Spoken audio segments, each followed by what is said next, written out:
अब देखो बच्चों, क्वेश्चन नंबर 15 में ये कह रहे हैं 1 mole of ideal gas at standard temperature and pressure occupies 22.4 litres of molar volume. ठीक है, इसका जो मोलर वॉल्यूम है एक मोल गैस का वो कितना है 22.4 लीटर्स। ठीक, तुमको बताना है what is the ratio of molar volume to the atomic volume of a mole of hydrogen. एक मोल ऑफ हाइड्रोजन है, तो देखो हाइड्रोजन मॉलिक्यूल है ना, तो यहाँ पे ही कह रहे हैं बच्चों कि the size of hydrogen molecule, इसका जो साइज है मतलब रेडियस है हाइड्रोजन मॉलिक्यूल का, वो कितना है 1 एंगस्ट्रॉम दिया है इन्होंने। ठीक है, क्लियर है। लेकिन हमें निकालना है हाइड्रोजन एटम का, तो हाइड्रोजन एटम हमेशा हाइड्रोजन H2 के फॉर्म में होता है। अगर मुझे एटम का निकालना है तो मैं क्या करूंगी, इसको आधा कर दूंगी, है कि नहीं। तो ये हो जाएगा 0.5 एंगस्ट्रॉम, ये इसका रेडियस हो जाएगा हाइड्रोजन एटम का। ठीक है, क्लियर है। अब मैं क्या निकालूंगी, atomic volume of 1 mole of hydrogen, वो कितना हो जाएगा। अभी भी पहले हमने देखा था, क्योंकि मोल की बात हो रही है तो क्या नंबर आ जाएगा 0.23 इंटू 10⁻23।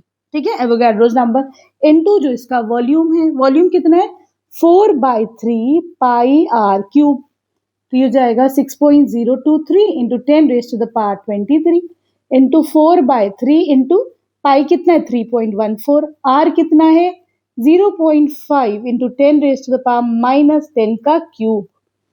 ठीक है, क्लियर है। यहां पर इससे जो मल्टीप्लाई करोगे तो आंसर कितना हो जाएगा 3.15 इंटू 10⁻⁻7 मीटर क्यूब।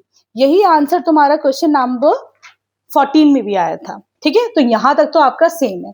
अब देखो बच्चों, क्वेश्चन में आगे कह रहा है कि you have to find out the ratio of molar volume to atomic volume इसका। ठीक है, तो देखो ये गिवन था, मोलर वॉल्यूम कितना गिवन था 22.4 लीटर।